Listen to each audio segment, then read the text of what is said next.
Galera, então vamos lá para a nossa aula sobre lei de Hess. Primeiramente, a definição. Lei de Hess, ela enuncia o seguinte: a variação da entalpia de uma reação, ela não depende de quantas etapas tiveram nessa reação, quais foram os caminhos que o reagente teve que fazer até chegar no produto. Para determinar a variação da entalpia, eu preciso apenas da entalpia dos reagentes e da entalpia dos produtos. Então, como é que a gente vai ver isso aqui, ó? Graficamente falando, seria isso aqui. Eu tenho um carbono mais oxigênio. Eu quero chegar lá em gás carbônico.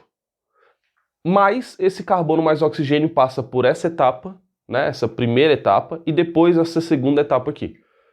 Olhando pela lei de Hess, a gente deduz que o seguinte: essa primeira etapa aqui liberou 110 kJ. Essa segunda etapa liberou 283 kJ. Isso quer dizer então que minha reação global, a minha etapa final aqui, ó, do meu reagente chegando no meu produto, vai ser o somatório das minhas duas entalpias. Beleza, então repara que somando essas duas variações de entalpia, a gente vai ter o valor de menos 393. Quer dizer, então, se eu pego carbono mais oxigênio, não importa quantas etapas isso aqui aconteça, eu sempre vou ter a energia liberada de 393 kJ por mol. Lembrando que, basicamente, o que eu estou fazendo? Eu estou olhando as etapas aqui das reações e estou meio que vendo como é que fica a minha reação global. Minha reação global seria essa aqui, ó. Carbono mais oxigênio gerando CO2, sendo que o ΔH dessa reação é exatamente esse aqui. Então, nesse tipo aqui que eu mostrei aqui, segue essas duas etapas, né? Essa primeira etapa aqui e depois a segunda etapa. Mas essa reação tem uma infinidade de formas do carbono mais oxigênio gerar no CO2. Então não importa como o carbono mais oxigênio gera o CO2, sempre o ΔH vai ser menos 393. Poderiam ser outras etapas, mas ainda assim, no geral, o ΔH seria esse aqui. Graficamente é isso. Vamos ver agora no exemplo que eu dou as reações, sem olhar gráfico.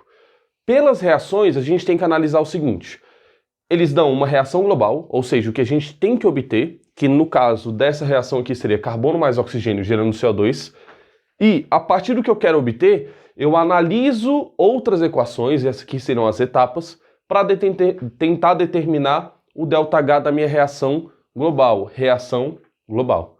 Perfeito? Então vamos primeiro para algumas situações. Se eu tiver que mexer nessas equações aqui para chegar aqui, a gente vai ter que ter dois pontos principais. Primeiro, se eu inverto a equação, eu vou ter que multiplicar o ΔH por menos 1. Ou seja, eu vou ter que inverter o sinal. Então, inverti a equação e o ΔH é negativo, o ΔH vai se tornar positivo. Inverti a equação e o ΔH era positivo, ele vai se tornar agora negativo. Beleza. Outra situação, vai ter horas que eu preciso multiplicar essa reação ou dividir ela por algum valor. Multiplicar por 4, dividir por 2, depende da situação. E a gente já vai ver aqui no exemplo como é que faz isso. Ao multiplicar ou dividir uma equação por qualquer valor, a gente vai ter que também multiplicar ou dividir esse ΔH. Então, multipliquei a equação inteira por 2. O ΔH vai ser multiplicado por 2.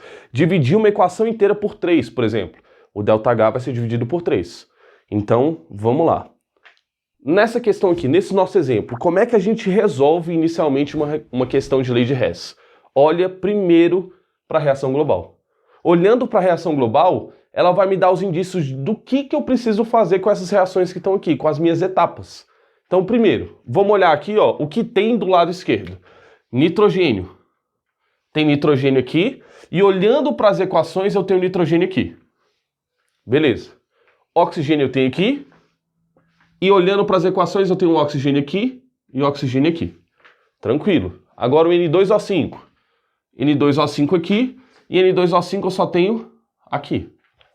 Pronto. Agora o que eu vou fazer? Eu vou mexer nessas etapas aqui para fazer com que essas reações que estão aqui em cima, somando elas, dê a reação aqui de baixo, a minha reação global. Então o que eu vou fazer? Primeiro, 2N2O5, ó.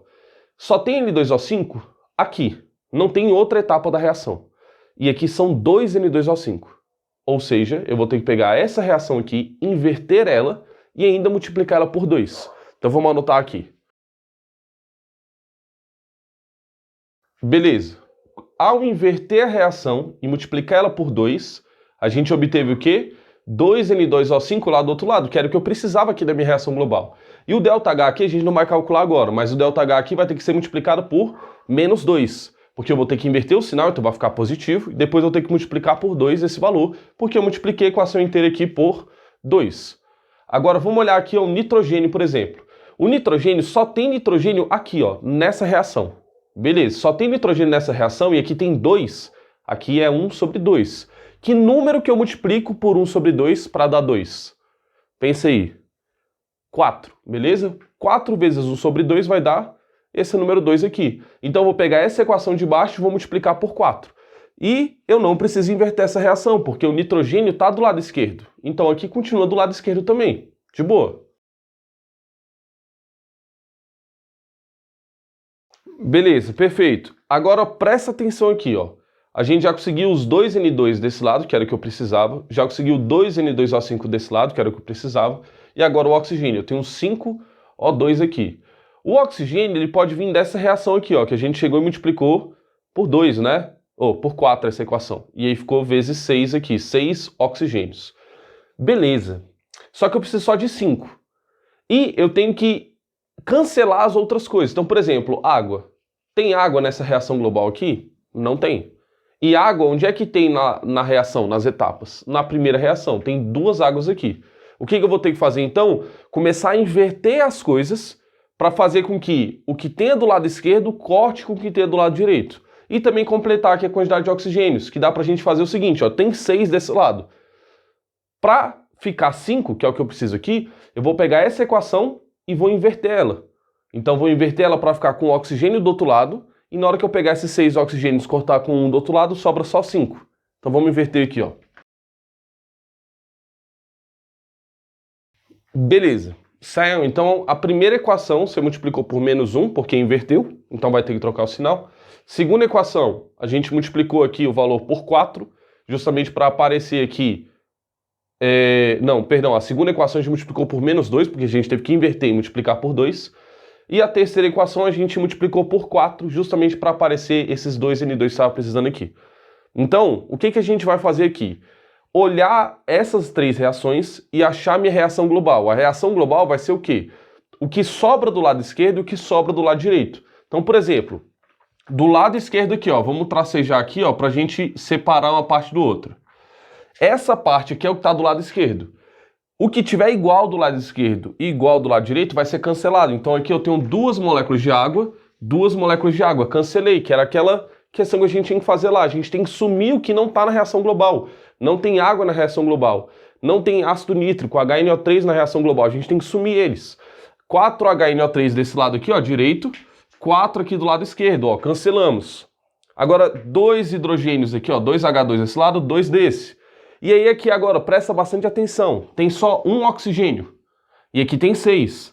Então eu vou cancelar esse oxigênio com esse 6 aqui, e aqui vai sobrar só 5 oxigênios. Beleza? Pronto, agora a gente vem e copia o que tem do lado esquerdo, e o que tem do lado direito que sobrou. Beleza. Achamos aqui a mesma reação global do que eu tinha lá. Tá. Como é que eu vou achar agora esse ΔH da reação global aqui? Eu botei ΔHG. A gente vai só somar aqui os ΔHs. Lembra que a gente fez aqui, ó? A gente somou os ΔHs que tinham. Essa aqui é uma reação muito mais simples. Mas a gente vai fazer a mesma coisa nessa aqui. Aconteceu em 3 etapas, não importa quantas etapas forem. Beleza? Ó, então 4 ΔH3 mais esse ΔH2 vezes menos 2, então vai ser menos 2 vezes o ΔH2 menos o ΔH1. Agora eu só vou substituir os valores do que a gente já tem lá, ó. Substituo os valores e faço a conta.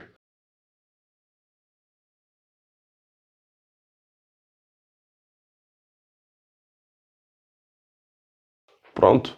Então a gente descobriu que o ΔHG foi mais 30.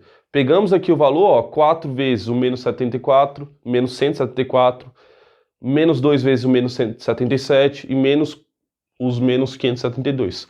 Resolve a continha matemática que obtém o mais 30. Então repara, essas minhas reações aqui, ó, são todas exotérmicas.